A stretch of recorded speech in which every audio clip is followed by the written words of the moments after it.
প্রিয় দর্শক, খবরের প্রথমেই দেখে নেব আজকে 30টি তাজা খবর। শুরুতেই হেডলাইন্স। সন্দীপ নির্মল গ্রেপ্তারিতে নো অবজেকশন আটকে রেখেছিল মমতা, বিস্ফোরক শুভেন্দু। বিধানসভা নির্বাচনের আগে মাস্টার স্ট্রোক যোগীর প্রমিলাদের 50,000 আর্থিক সহায়তার ভাবনা। নির্মল ঘোষ গ্রেপ্তার হলে মমতা বন্দ্যোপাধ্যায়ও। তিলোত্তমা কাণ্ডে প্রাক্তন মুখ্যমন্ত্রীর গ্রেপ্তারির দাবি অগ্নিমিত্রার। বড় ঘোষণা, কন্যারত্ন প্রকল্পে এবার দ্বিগুণ অনুদান দেবে রাজ্য সরকার। চালু হলো বেটি বাঁচাও বেটি পড়াও। রামপুরহাটে উদ্ধার বিপুল জিলেটিন স্টিক, নাশকতার ছক, গ্রেপ্তার শরীফুল। স্কুলের কাজ সামলে সেন্সাস কিভাবে, জনগণনায় শিক্ষক নিয়োগ নিয়ে প্রশ্ন হাইকোর্টের। নিচুতলায় বিচ্যুতি বরদাস্ত নয়, জেলায় জেলায় ক্লাস নিতে আসছেন মোদী শাহের দূতরা। ক্ষমার অযোগ্য কথা বলেছেন, নেতাজি ইস্যুতে অনন্তকে আইন মনে করিয়ে কড়া বার্তা শুভেন্দুর। সকালে নির্মল, রাতে গ্রেপ্তার সঞ্জীব। 5 বছর আগে এমন মুখ্যমন্ত্রী থাকলে শুভেন্দুকে কুন্নিশ অভয়ার মায়ের। চীনকে শুল্ক ফাঁকি দিতে ছায়া বাণিজ্য, ভারত সহ 40 দেশের বিরুদ্ধে বিস্ফোরক ট্রাম্প প্রশাসন। লালকেল্লায় আমন্ত্রণ পেলেও বাধা ছিল অর্থ, সুন্দরবনের সেলিমাকে বিমানে দিল্লি পাঠালেন বিধায়ক। ফ্ল্যাট ফাঁকা আছে, নিউটাউনে আবাসনের পরিচারিকাকে শ্লীলতাহানি, লালবাজারের কনস্টেবলের। জঙ্গি হামলার আশঙ্কা, শুধু কালীঘাট মন্দিরের জন্য আলাদা ফাঁড়ি, বেঞ্জির পদক্ষেপ কলকাতা পুলিশের। বদলের বঙ্গে স্বাধীনতা দিবসে ভাষণ দেবেন মুখ্যমন্ত্রী। মোদির পরই সম্প্রচারিত হবে শুভেন্দুর বার্তা। লকআপে ডিম টোস্ট, আদা চায়ের আবদার নির্মলের। আদালতের পথে ডিম থেরাপি, চলল চর লাথি। সুপ্রিম কোর্টে স্বস্তি সুমিতের, রক্ষা কবচের মেয়াদ বাড়ল অভিষেকের পিএর। সকালে নির্মল, রাতেই সঞ্জীবকে তুলল পুলিশ। তিলোত্তমা কাণ্ডে কড়া অ্যাকশন। 5 বছর পর দেখে নেব, প্রিজন ভ্যানে তোলার সময় পুলিশকেই হুমকি তৃণমূল নেতার। ছাত্রীকে বাইকে চাপিয়ে সোজা নিয়ে গেলেন, সবটা জানতে পেরে শিক্ষককে মাটিতে ফেলে মার। শালিকার নাবালিকা কন্যাকে ধর্ষণ, প্রতিবাদ করায় স্ত্রীকে খুন। হাড়িম ঘটনায় আমৃত্যু কারাদণ্ড ব্যক্তির। মুখ্যমন্ত্রী বলেছেন তাই ধরেছে। নির্মলের গ্রেপ্তারির পেছনে রাজনৈতিক ষড়যন্ত্র দেখেছেন মেয়ে। উল্লাস বিজেপি কর্মীদের। আয়ুষ্মান কার্ড হারালেও চিন্তা নেই, মিলবে 5 লাখের ফ্রি চিকিৎসা। কি করতে হবে জানুন। এলপিজি KYC না করলে কি কানেকশন কেটে দেবে? গ্রাহকদের জন্য বড় আপডেট। ধীরগতি নয়, এবার দ্রুত করতে হবে কাজ। স্মার্ট মিটার নিয়ে রাজ্যগুলিকে বড় নির্দেশ কেন্দ্রের। আরজিকর কাণ্ডে তথ্য প্রমাণ লোপাটের অভিযোগ, গ্রেপ্তার প্রাক্তন তৃণমূল বিধায়ক নির্মল ঘোষ। প্রিয় দর্শক, এতক্ষণ শুনলেন সংবাদ শিরোনাম। এবার আসছি এক এক করে বিস্তারিত খবর নিয়ে। উত্তরপ্রদেশ সরকার 2027 সালের বিধানসভা নির্বাচনের আগে মহিলাদের জন্য বড় আর্থিক সহায়তা প্রকল্প নিয়ে আলোচনা শুরু করেছে। বিভিন্ন সূত্রে জানা গেছে, যোগী আদিত্যনাথ সরকার মহিলাদের কল্যাণে মোট 50,000 টাকা পর্যন্ত সহায়তা দেওয়ার প্রস্তাব বিবেচনা করছে। ভাস্কর সহ একাধিক সংবাদ মাধ্যমের দাবি অনুযায়ী নির্বাচনের আগেই 20,000 টাকা প্রথম কিস্তি হিসেবে দেওয়া হতে পারে। এরপর যদি বিজেপি আবার ক্ষমতায় আসে, তাহলে আরো 3 কিস্তিতে 10,000 টাকা করে দেওয়া হতে পারে। এভাবে মোট সহায়তার পরিমাণ 50,000 টাকায় পৌঁছাতে পারে। এই প্রস্তাব এখনো চূড়ান্ত হয়নি। সরকারের অভ্যন্তরে আলোচনা চলছে এবং বিস্তারিত নীতিমালা তৈরির কাজ চলছে।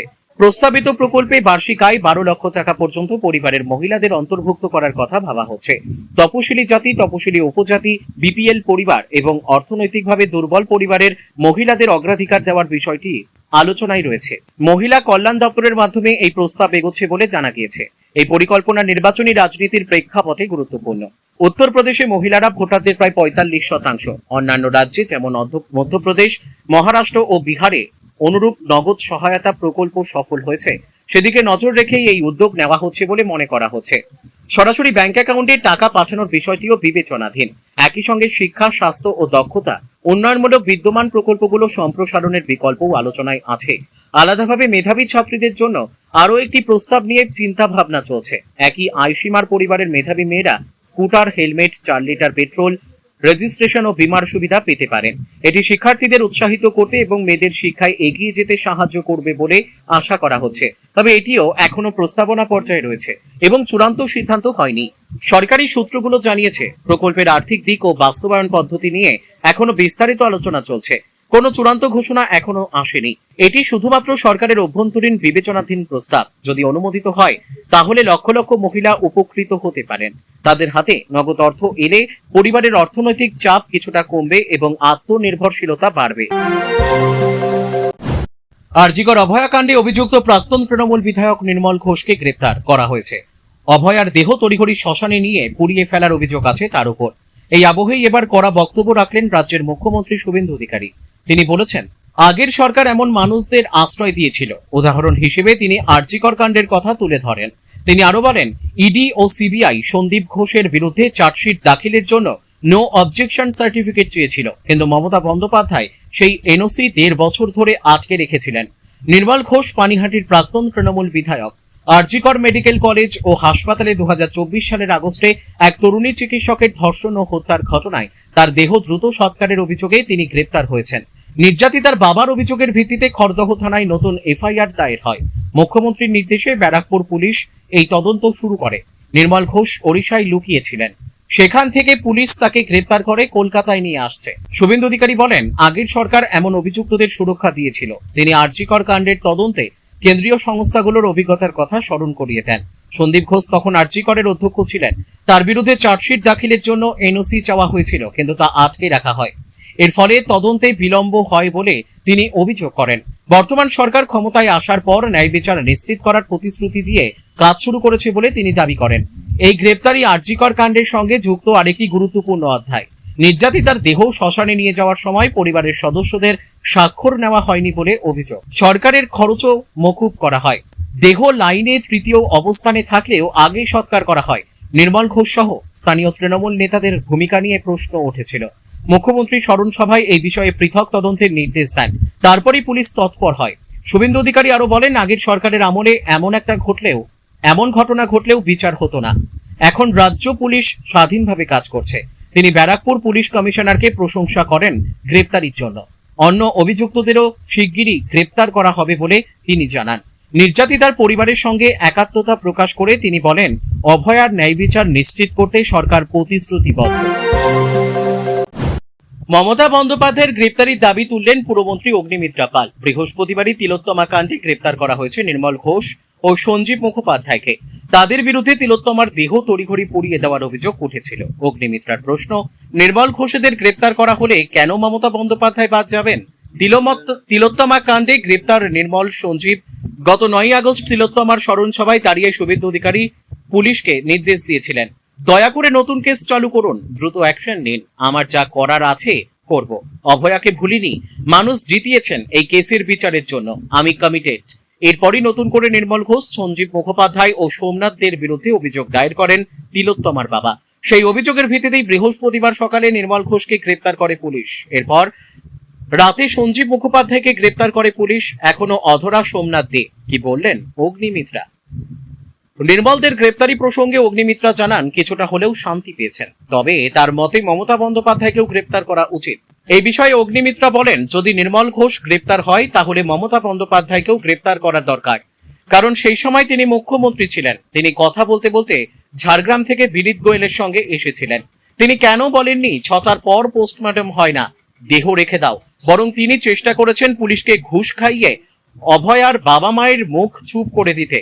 যদি প্রশ্নের উত্তর নির্মল বাবুকে গ্রেপ্তার করে দিতে হয়, যদি সোমনাথ বাবুকে গ্রেপ্তার করার দাবি রাখি, তাহলে মাননীয় প্রাক্তন মুখ্যমন্ত্রী মমতা বন্দ্যোপাধ্যায়কেও গ্রেপ্তার করা দরকার বলে মনে হয়। কন্যারত্ন প্রকল্পে আর্থিক অনুদান বাড়ালো রাজ্য। তৃণমূল সরকারের আমলে 1000 টাকা দেওয়া হতো ছাত্রীদের, এবার তা বাড়িয়ে 2000 করা হলো। তবে আগামী শিক্ষাবর্ষ থেকে এই অনুদান মিলবে। আজ 14ই আগস্ট কন্যারত্ন দিবসে বড় ঘোষণা করলেন মুখ্যমন্ত্রী শুভেন্দু অধিকারী। একই সঙ্গে এদিন রাজ্যে মেয়েদের জন্য বেটি বাঁচাও বেটি পড়াও সহ একাধিক প্রকল্প চালু করা হয়েছে। বেটি বাঁচাও বেটি পড়াও প্রকল্পের সূচনা শুক্রবার ধনধান্য অডিটোরিয়ামে কন্যারত্ন দিবস পালন করে রাজ্য সরকার। অনুষ্ঠানে উপস্থিত ছিলেন মুখ্যমন্ত্রী শুভেন্দু অধিকারী, পুরমন্ত্রী অগ্নিমিত্রা পাল, মন্ত্রী মালতী রাভা সহ বিশিষ্টরা। অনুষ্ঠানে বক্তৃতা দিতে গিয়ে শুভেন্দু বলেন, বিদ্যাসাগর মহাশয়ের ভাবনায় নারী শিক্ষার প্রসার, নারী শিক্ষার ক্ষমতায়নে আমরা অঙ্গীকারবদ্ধ। আমাদের 8 মাসের বাজেট কর্মসংস্থানের ক্ষেত্রে মহিলাদের অগ্রাধিকার দেওয়া থেকে শুরু করে নারী শিক্ষা, মহিলা কলেজ, উচ্চ শিক্ষার ক্ষেত্রে বিশ্ববিদ্যালয়, মহাবিদ্যালয়ে কোনো ছাত্রী যাতে মাঝপথে পড়াশোনা না ছেড়ে যেতে পারেন তার জন্য সমস্ত আর্থিক ব্যবস্থা রাখা হয়েছে।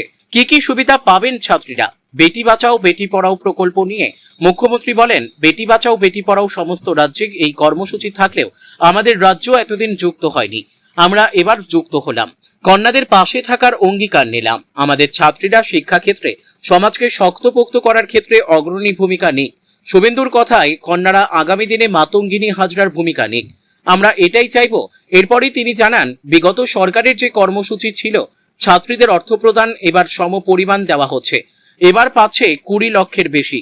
বিদ্যালয়গুলি ভেরিফিকেশন করে আজ 10 লক্ষের বেশি দেওয়া হচ্ছে। 400 কোটি বরাদ্দ করা হয়েছে। কলেজ ও বিশ্ববিদ্যালয়ের ক্ষেত্রে ছাত্রছাত্রীদের উচ্চ শিক্ষার জন্য 50,000 টাকা দেওয়া হবে। 60% বেশি নম্বর যারা পাবেন তাদের জন্য বিবেকানন্দ মেরিট স্কলারশিপ যোজনা চালু রাখা হয়েছে। সঙ্গে নতুন স্কিম আনা হয়েছে। বিবেকানন্দর নামে বিদেশে পড়তে যাওয়ার ক্ষেত্রে বা জাতীয় স্তরে পরীক্ষায় উত্তীর্ণ হয়ে উচ্চ শিক্ষার জন্য স্বামী বিবেকানন্দের নামে 100 কোটির তহবিল করা হয়েছে। কন্যারত্ন প্রকল্পে অনুদান। শুভেন্দু অধিকারী বলেন যে 1000 টাকা আমাদের কন্যারা গ্রান্টটা পাচ্ছেন, পরের শিক্ষাবর্ষ 2027 সাল থেকে এই অর্থ দ্বিগুণ করে দেওয়া হবে, অর্থাৎ বছরে 2000 টাকা করে দেওয়া হবে।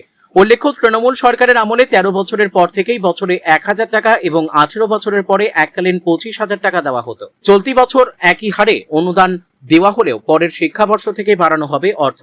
আর কি চালু হবে? মহিলাদের জন্য চালু হলো নতুন 181 হেল্পলাইন নম্বর। কর্মরত মায়েদের সন্তানদের জন্য নতুন পালনা ক্রেশ প্রকল্পের সূচনাও করা হয়েছে। এদিনের অনুষ্ঠানে কলকাতা, হাওড়া, উত্তর ও দক্ষিণ 24 পরগনার বিভিন্ন স্কুল কলেজের প্রায় 1600 ছাত্রী উপস্থিত ছিলেন। অনুষ্ঠান শেষে ছাত্রীদের সঙ্গে দেখাও করেন মুখ্যমন্ত্রী শুভেন্দু অধিকারী। ফের রামপুরহাটে উদ্ধার হলো বিপুল পরিমাণে বিস্ফোরক। ঘটনায় গ্রেপ্তার এক ব্যক্তি। ওই ব্যক্তির বাড়ি থেকে মিলেছে 304টি জেলেটিন স্টিক। এছাড়াও আরো বেশ কিছু সামগ্রী উদ্ধার হয়েছে। দিন কয়েক আগে রাজ্যে ISI এর চর গ্রেপ্তার হয়েছে বেঙ্গল STF এর হাতে। জঙ্গিদের জাল কি রাজ্যের বিভিন্ন জায়গায় ছড়িয়েছে সেই প্রশ্নও উঠেছে। তারই মধ্যে এই বিপুল পরিমাণ বিস্ফোরক উদ্ধার হলো। নাশকতার ছক কষা হচ্ছে নাকি অন্য কোনো কারণ, সেই সূত্র খুঁজছে পুলিশ। গোপন সূত্রে রামপুরহাট থানার পুলিশের কাছে তথ্য গিয়েছিল। রামপুরহাটের আয়াস গ্রামের বাথানপাড়া এলাকায় হানা দেয় পুলিশের দল। এলাকা ঘিরে শুরু হয় তল্লাশি অভিযান। বাড়ির ভেতর থেকে উদ্ধার হয় ওই বিপুল পরিমাণ জিলেটিন স্টিক। ওই বাড়ির মালিক শরীফুল ইসলামকে প্রাথমিক জিজ্ঞাসাবাদ করা হয়। এরপরেই ওই ব্যক্তিকে গ্রেপ্তার করে থানায় নিয়ে যাওয়া হয়। বাজেয়াপ্ত করা হয়েছে 304টি জিলেটিন স্টিক। ধৃতকে এদিনই রামপুরহাট আদালতে পেশ করা হয়েছে। এত বিপুল পরিমাণ বিস্ফোরক কি জন্য মজুত করা হয়েছিল? ঘটনার সঙ্গে কি নাশকতার কোনো যোগসূত্র রয়েছে, নাকি বেআইনি পাথর খাদানে বিস্ফোরণের জন্য ওই বিস্ফোরক বেআইনিভাবে মজুত করা হয়েছিল? ধৃতকে নিজেদের হেফাজতে নিয়ে দীর্ঘ জেরা করতে চাইছে পুলিশ। প্রসঙ্গত, গত 1 মাসের মধ্যে রামপুরহাট এলাকায় এই নিয়ে 3 বার বিপুল পরিমাণ বিস্ফোরক উদ্ধার হলো। কলকাতা থেকে NIA এর একটি টিম রামপুরহাট গিয়েও তল্লাশি চালিয়ে প্রচুর পরিমাণে বিস্ফোরক উদ্ধার হয়। এক ব্যক্তিকে পাকড়াও করে তদন্তকারীরা নিয়েও গিয়েছিলেন। ঘটনার সঙ্গে তৃণমূল জড়িয়ে আছে বলে বিজেপির অভিযোগ।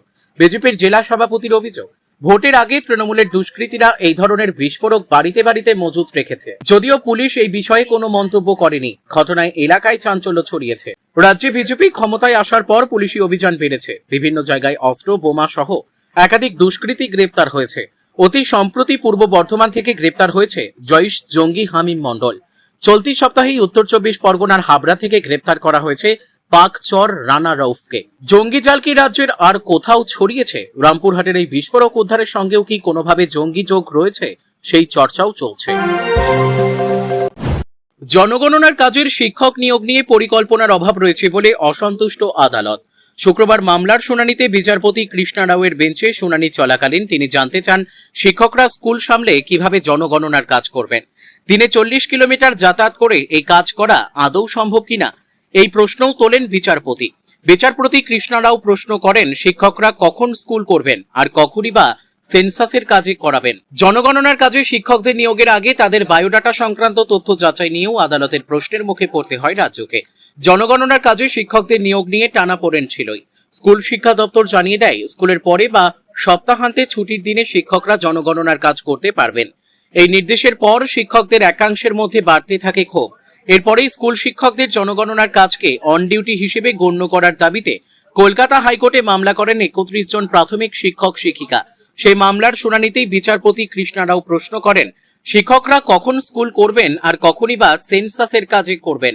জনগণনার কাজে শিক্ষকদের নিয়োগের আগে তাদের বায়োডাটা সংক্রান্ত তথ্য যাচাই নিয়েও আদালতে প্রশ্নের মুখে পড়তে হয় রাজ্যকে। শিক্ষকেরা কোথা থেকে কাজে আসছেন, তাদের স্কুল কোথায়, কতটা দূরত্ব যাতায়াত করেন প্রতিদিন, এই বিষয়গুলি আগে খতিয়ে দেখা উচিত ছিল বলেও মন্তব্য করেন বিচারপতি। শিক্ষকদের একসঙ্গে অনেককে জনগণনার কাজে না পাঠিয়ে বিকল্প ব্যবস্থা নেওয়ার পরামর্শ দেন বিচারপতিরাও।